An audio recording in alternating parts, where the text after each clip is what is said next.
Alright, my name is acbtheman, and welcome to Radio Epic. Episode 15? 14? Do you guys remember what it is? About 16? 15, I think. It's one of those. It'll be in the description. I think it's 15. But anyways, tonight we got myself, acbtheman. We got David Allen 353 and PhD Shenanigans. David, how you doing, man? I'm doing pretty good. And Doc, what's up? I'm doing great. How about you? I'm doing well. And actually, I have to take that back, Doc. I'm sorry. It is not 15. It is 16, David. You are correct. I apologize. Great, what's my prize? Being on this podcast. Anyways, so there's not really been a lot of news this week. Well, technically there's been a ton of news, but not a lot of news that I really care about. So if there's any topics beyond what I'm going to lead us into tonight, y'all feel free to talk about them. There's a ton of stuff coming out, but it's kind of like, there's like exotics we're going to get before the end game. Yay. You know, that's cool. That's neat. If y'all want to speak about that, that's one thing. But the biggest thing this week that I've seen is, I think it was a story from last week. I could have been wrong. But we have that mention of 80 missions and PvE activities, which is awesome. It sounds like Destiny 2 is going to have a lot of things to do for PvE players. Some of the concern is that because of the wording, they say 80 missions and PvE activities. Yeah, they've said 80 missions, but are we getting exactly 80 story missions, or are we getting 80 different things to do? Could we get 25 story missions and like 55 of something else? 55 like, patrol missions, public events, things like that. Are we actually getting the 80 missions, or are they just saying 80 as a number of things for PvE to do? Are we too worried about this, or are we just reading into something because Destiny 1 didn't have a lot of things to do like that when it first came out? It depends on what all they're lumping in there.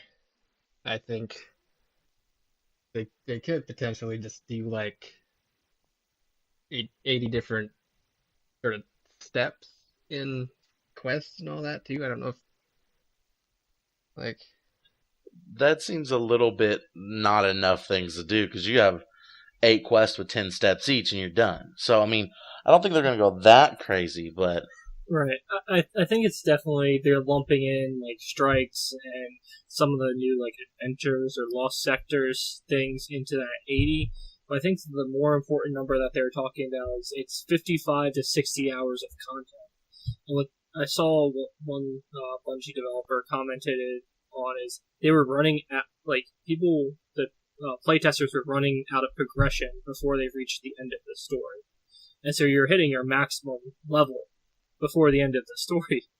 And so I think they said they went back and worked on fixing that, but basically there was so much story that when they kept the progression level in line with what was Destiny 1, you ran out of progression before you ran out of story, which I think is a great thing. That too much story rather than Well, that sounds good and all. I think they should maybe word it a little bit more clearly.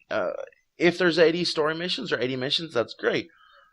Can they tell us exactly? And here's the only reason I'm saying this. I have railed against the skeptics and the hardcore haters, but for those who are like very timidly wanting this game to do well, give them exactly a taste. Plus, then the haters can be like, oh, okay, I see what you're saying, or man, that's exactly what I thought. But give them a taste of how many story missions and things we are exactly getting. Don't say 80 things, say 35 story missions, 20 strikes. And I know that they don't want to reveal too much of that. I think that would help a little bit. But on the flip side, as someone who is going to enjoy Destiny 2 a lot, I'm glad there is a ton of stuff to do and that they are running out of progression before the story's over. And this isn't even DLC. So I'm very, very excited. There was one other thing I just noted. Go ahead, sorry. Oh, no, go. I was saying, I don't know if anyone's done the calculation, but it seems like 80 story missions and quests seems comparable to at least Destiny 1 up to the Taken King, and maybe through the Taken King. That seems like about the size of the release before the... Well, and that's what they should have had in the beginning. As much as I love Destiny 1, they should have been a little bit more ambitious. I understand they had to scrap it and change things, but it's exciting.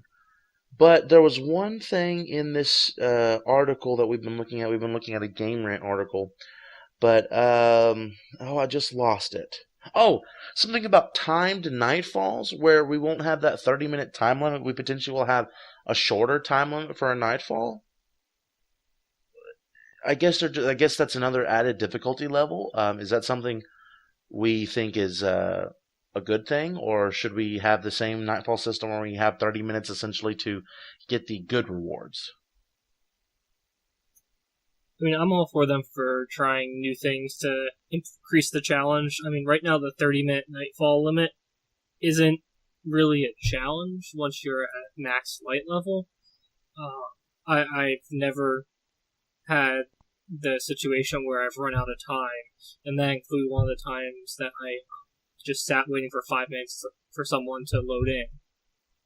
So having a real time limit is just another mechanic that could be more interesting. It forces you to play more aggressively, rather than right now there's really no reason to play super aggressively and risk losing, because you just play through and take your time and get done within the 30 minutes that they require. When I've soloed some of the nightfalls lately, I've been hitting that 30-minute mark, but that's me by myself, That's me, trying to hide inside a bubble and take pot shots at the enemy. So, I mean, yeah, there's no real reason. So I can see that. What do you think about them bringing back the go to orbit when your team wipes thing? The reason they took it out is they said there's no real reason. You're wasting time by doing that. They don't want to waste your time, but that could be another modifier where you just don't want to die because you're just going to be kicked out to orbit. I enjoyed that in year one. It was fun for me. I know some people didn't like it, but what do you think about bringing that back? Personally, it just kind of Nightfalls really didn't feel the same afterwards when it was just everyone died, you reset from checkpoint. It's like... Yeah. Well, here's the deal. They killed the loot, so while we didn't go back to orbit, you didn't get exotics as much. Yeah, also you didn't get the blue flames up until recently, which... Yeah. I mean, they took away they need to keep that forever. Yeah. They gave you more paths to get exotics, and they reduced the number of exotics you got from Nightfall. They took away blue flames, they took away the XP boost, and so when it came down to it, when Taken King came out, there was no reason to do Nightfalls, because you got the better loot just by doing a few Crucible matches with the 3 points. Well, think about this. I don't know about the 3 coin situation. I'm not even going to speculate. But what if they had a 15-minute time limit on the Nightfall and you had to go back to orbit? So you have to play aggressively, but you don't want to play too aggressively or you'll die and go back to orbit. I don't know. Bring Nightfalls back to how they were. We're not jumping into politics, but make Nightfalls great again. I don't know. Nightfalls are fine how they are. Just funny. I don't care which side of the political spectrum you're on. But just make them hard. Make them hard. They're going to be hard because we're low level. Make them hard again. Yeah, there's no reason not to have hard content. Particularly when it's content that's just a challenge. Like, people will take the challenge for the sake of the challenge. We'll give them rewards to make it useful for them.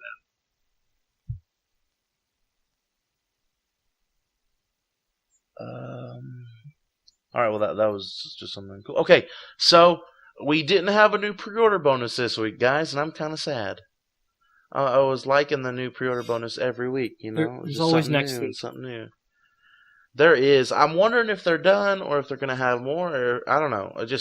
I was very, I guess, disappointed this week going through and like, wait, there's no new pre-order bonus? Oh, okay. Whatever. Yeah, I mean, I feel like they're coasting towards the end. They have no more trials, no more Iron Banner. I think these next few weeks are going to be just all the raids are challenge modes active.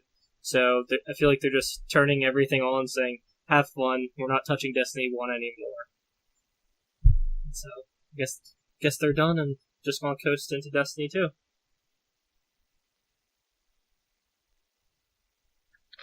Man. Well, I don't know. Coasting may not be the right word. They're coasting on Destiny 1, but they're probably pooping their pants right now, trying to get ready for Destiny 2. Especially with the beta coming up. So the PC beta is coming up, and they had a lot of things that they said that they were going to change. If you look at this week at Bungie, they've already stated some things. So just straight up, sorry about the noise in the background, just straight up, they're changing the control map, adding a new map. But they're making the games longer from 75 points to 100 points. They even said some people weren't even able to get their supers, so they want them to be able to get their super. They said the mercy rule will be later, so you have to get more points against an enemy's lower point, so it's harder to get a mercy rule. And they said a couple different things were changed in there. Some of the glitches were changed, like melee class was now been reduced. Your super time it takes to get your super has been reduced. Your grenades do more damage in PvE. I know this is a little bit different, but your grenades do more damage in PvE. You have more power ammo in PvE. So between the betas, they have changed things about the sandbox. And I think this is an awesome thing. I'm going to go back to those people that were hating on the other beta. It is a beta. Look, they're changing it between the stinking betas. I know that a lot of us console players may not be able to play it, but they're listening to our feedback, and it sounds like they're trying to make us a little bit more powerful. So what are your guys' thoughts on these changes? Are there any that you think are ridiculous, ignoring the glitches? Are there any that you think are ridiculous that they're changing, or you think all these are good things? I personally think these are all great things. Most of them seem pretty fair to me. Things that we either noticed that they had already changed uh, prior to releasing the console beta, or just things that we noticed in there that they actually addressed from the console beta. None of it really stood out to me as being like unusual or over the top changes. No, I think they're great. Go ahead, sorry.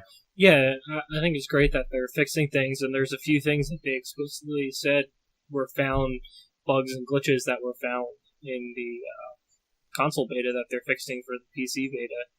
So, like the Warlock Glide glitch, that I don't know the practical use of it, but it was pretty amazing to watch. But apparently they took it out for the PC beta. Well, and that's good because they're adjusting the game so late from launch. I don't know if you guys did you guys play the Halo Reach beta? A little bit of it, yeah. I don't remember. There was like a plasma launcher in the Halo Reach beta that would not only, if I remember correctly, would not only shoot plasma grenades at people, they would like curve a little bit. So it was like the most overpowered gun in the beta. And when the main game came out, we're like, these aren't tracking, these aren't doing what they're supposed to do. But they were still a sticky launcher. So even back then, between their beta and release of Halo, they changed things up. So they're doing it again, and they have the feedback from the console beta. They have the feedback from Destiny 1. So look for even more changes beyond this for when the game actually comes out. And with all the new story stuff we're doing and all these new changes, Destiny 2 is actually starting to shape up to be a good game. So for all you skeptics out there, try to think what they're doing. They're trying to make it better. So it just, I don't know, it's looking like it's going to be awesome. I mean, it's going to be different than Destiny 1. Good. But it's also going to be great. I mean, they're looking to address a lot of things that were bad with the beta. And there were a lot of things that were bad with the beta. But hey, that's what it was for. Yeah, I'm actually honestly a little surprised that they actually fixed things with the PC beta. I would have assumed that they had already decided, okay, this build is what's going to go on the PC beta. couple weeks ago, and the fact that they fixed things between the console beta and the PC beta, which is two or 3 weeks, that's pretty impressive to get done in that time. So I'm a little surprised. Well, and what I'm liking is they're doing things that are going to be the same on both. So they're going to have separate tunings. They said for each for the PC and for the consoles. For example, if a gun's stability just doesn't matter on the PC, they may change it slightly versus the console version. Where on the console, your right thumbstick may not be able to control it, but on the PC, your mouse hand may be able to control some of that stability a little bit better. So that may be changed. But these things are like global that are going to be across both systems. Grenade damage in PvE, super cooldown, the amount of kills you have to get, amount of points you have to get in a control match. So it's good to hear that they're changing things that are going to happen on both, on everything. Everything that's could be parity is going to be parity, and they're looking at the console beta to adjust the PC beta. So stuff from the PC beta can be turned back around to adjust the console game when it comes out, and then things from the console game can turn back around and be adjusted to the PC game. And so I just think it's cool that they're trying to keep everything as tightly focused together as possible. Like I said, there will be some changes between the two. There will be some differences because you can't just, anytime people have ported over a console game, it just sucks and nobody likes it and people get mad. So there are going to be differences, of course, but it's just fantastic that everything is kind of interwoven, and hopefully, even though a lot of content creators will go PC, we can still have the huge community of all three systems, with everybody just, not looking that too closely at PS4 players with their exclusive stuff. But it's fun and exciting. And so this week at Bungie was a very welcome TWAB to read. So did y'all see the multiplayer trailer? It did, yeah. It looked nice and got me excited about multiplayer. I know there are going to be changes from the beta, like we just said, but it got me really excited about multiplayer. Especially, there was a clip of the Sentinel Titan holding his shield and a Voidwalker Warlock blinking through the shield over the top of enemies and turning around. Now, hopefully, real players would try to turn around and defend against that Nova Bomb, but it just looked cool to be able to utilize multiple supers at the same time like that, especially since I'm going to be playing Titan first. And so it's just cool to see like somebody supporting somebody else and saying, look, I'm going to go and you just jump above me. It was pretty cool to see. Yeah, it's nice. It didn't really tell us anything new about what's happening in the game, but it was a nice video that they made. Well, the one comment I saw was everyone's like, why would Titans and Warlocks have class abilities that they would drop on the ground and just leave? So everyone's like, Hunters are the best, and especially in our Destiny 2 chat, where they were like, Hunters are the best, and we're just like, those people on there are just trying to make a video. If you're going to drop that Titan ability, you better drop it better than what they did. The Warlock was getting hurt, dropped the ability, and ran away, and every member of the team ran away from the rift. I don't know, it just made no sense. Yeah, they just. But it was a cool video. The abilities, I don't think they're really.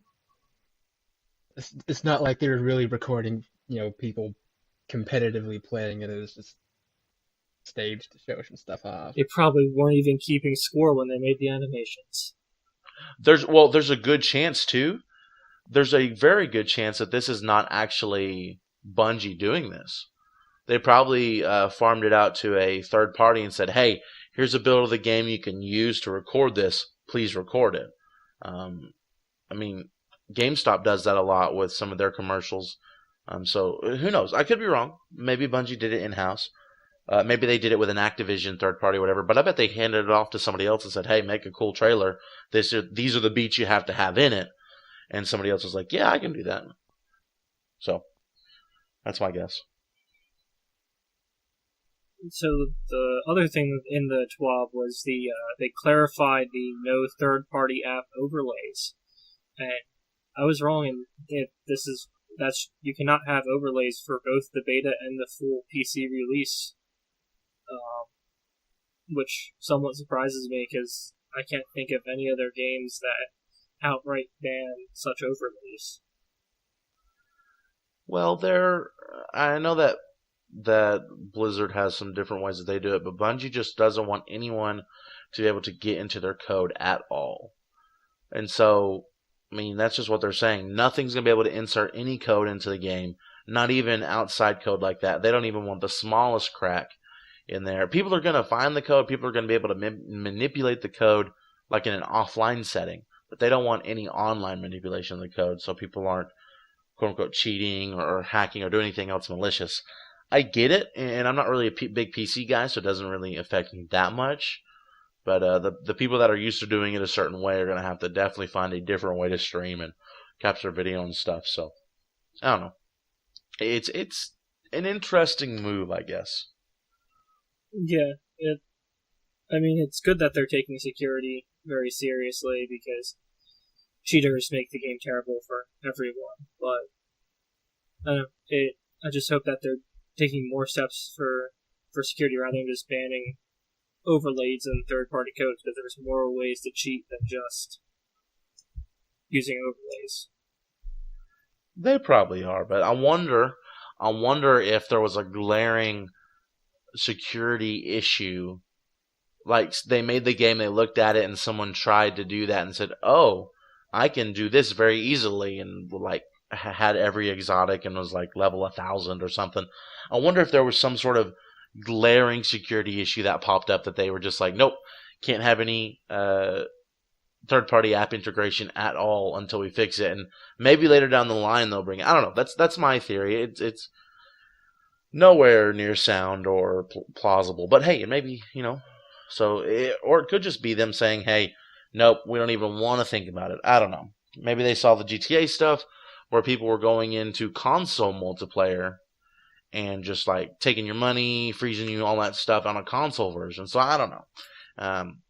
Like I said, it's not going to affect me that much. But I think what's more likely is because of the network architecture. Your personal computer and console has a lot of control over what happens in the game. And I think what they saw is because of that architecture, they felt like it was really vulnerable to exploits and decided just to prevent anything.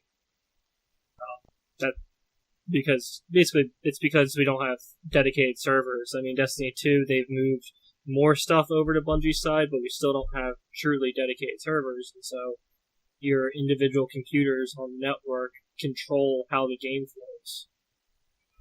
Well, take real fast. Take a second to be thankful for what they're trying to do. Dedicated servers would help out a ton. But think specifically for our clan. We have a group of maybe 10, 15 people over in Australia and New Zealand that we wouldn't be able to even play with at all if the dedicated servers were there. Or if we did, it would be a very hard time for our friends overseas. So, right, there's advantages and disadvantages. Just be thankful that Bungie's trying to do their best of a combined world. And that's not speaking to you, that's just speaking to everyone in general who's listening to this podcast. By the way, if you're listening to this podcast, I appreciate you. But anyways, I don't know. It's you're probably right about that. I don't know. Maybe if I ever went to PC, if I didn't have a 4 gig i3 laptop, maybe I could play it. I don't even have enough gigabyte. I don't even have RAM to run Destiny 2 at the lowest settings. Oh well, I've got an Xbox One.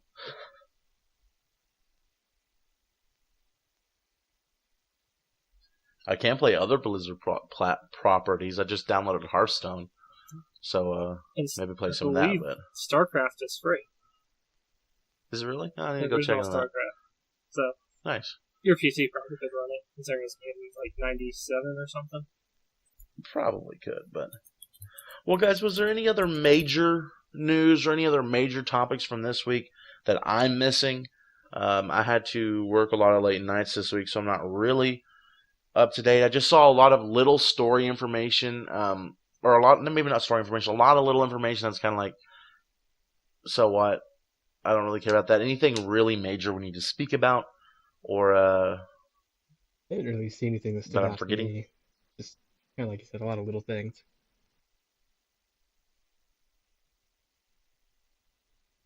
Yeah, I agree. It's a slow trickle of news. There's a couple of magazines that are going to be featuring Destiny over the couple weeks, so Bungie has decided to they have a media plan and they're going to be releasing things on a schedule. And so every few days you'll see a new magazine article from a different source with a little bit new information that they can put their headline, but most articles going to be the same. It's just the way they're working to maintain their the hype that's going on. Also, I did see that they're having more of these promotions with like, Yes. real products, and so That was the news I was about to say. Yeah. Pop-Tarts and Rockstar. yeah. So Pop Tarts and Rockstar, they're just kind of funny. I mean, it's fun. Did you see the Holtzman and Datto video about the Pop-Tarts and Rockstar? They did a whole taste test to say if you're going to get these promotional Pop-Tarts, which ones are the best together with the Rockstar. And it was hilarious to watch. It was just like, I never would want to combine those two things.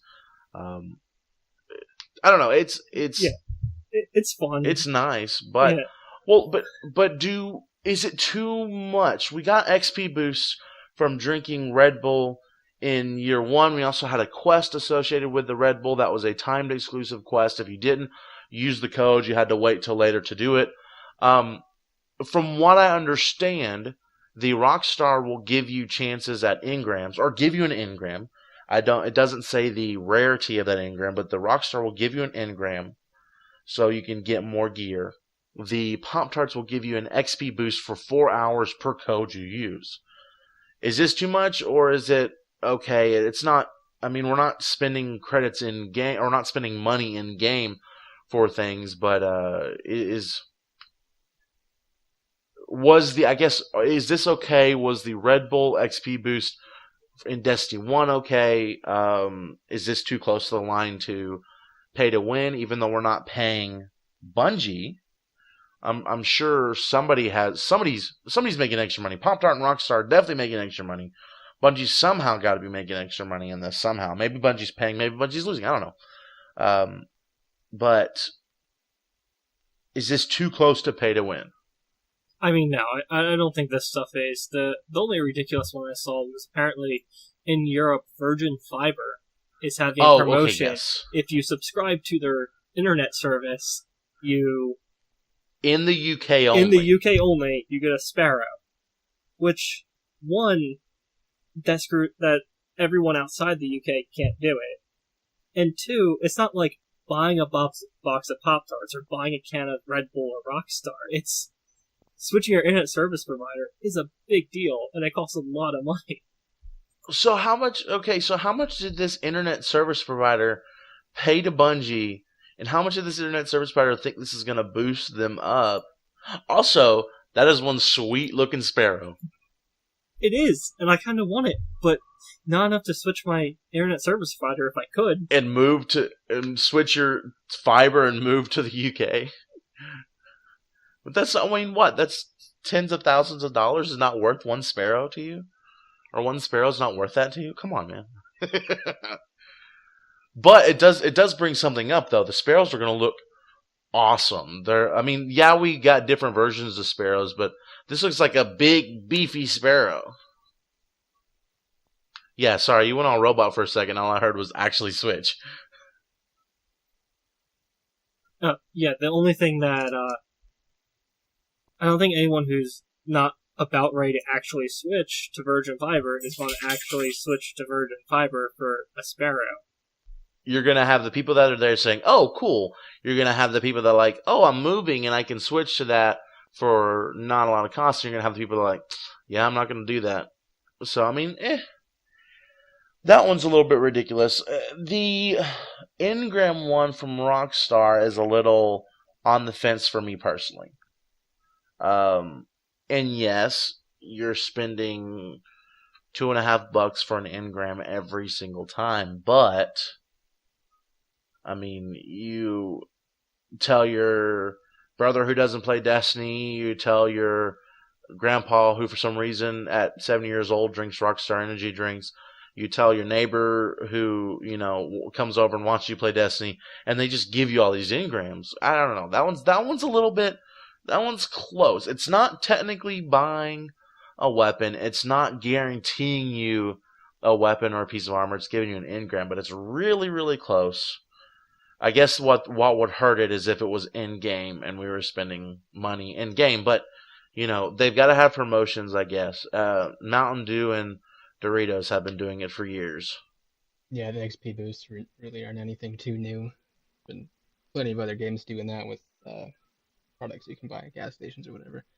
The engrams and stuff, I don't know. Kind of with you on the fence about that one, because that's using that as like a source It's of close, but not. gear or Yeah. materials in the game. I don't know about that. That's yeah. I mean, let's just hope that the loot in Destiny 2 is so plentiful that we don't care about having extra engrams. That would be nice. Well, and I like to drink Monster coffees if I'm going to drink an energy drink. But Rockstars aren't bad. I just don't anyways, that's just me. Well, guys, I think that's about the end. Any last minute things or last minute plugs y'all want to put in here?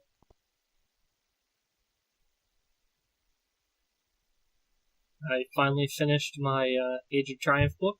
I have every page complete, and I feel like I finally beat Destiny. So you double 100%ed it. Okay, nice. Well, very nice. Well, guys, I guess the only thing I would like to plug in here, I'm going to start doing some of the other podcast stuff. Find me, acbtheman everywhere. But specifically for this podcast, this is a Clan Epic podcast.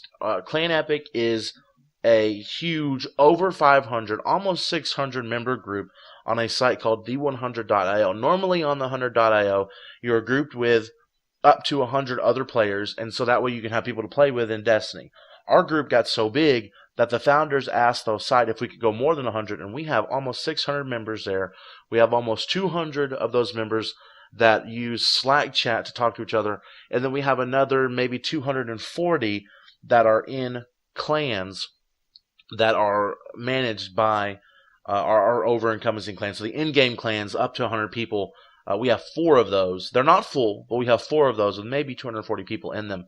So if you would like to be part of a big group of players, if you'd like to be part of people who just like to be chill and have fun playing the game, and we are serious players in the fact that we play all the time.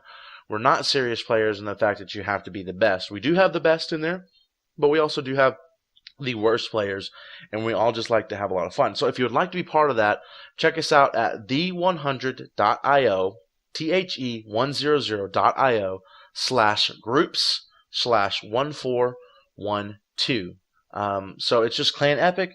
You find all the information there. Myself, I am a mod in that group, so you can say, hey, HB, the man's a mod, I want to check you out. So that's just my plug here at the end of this podcast. Come check us out. We're still growing.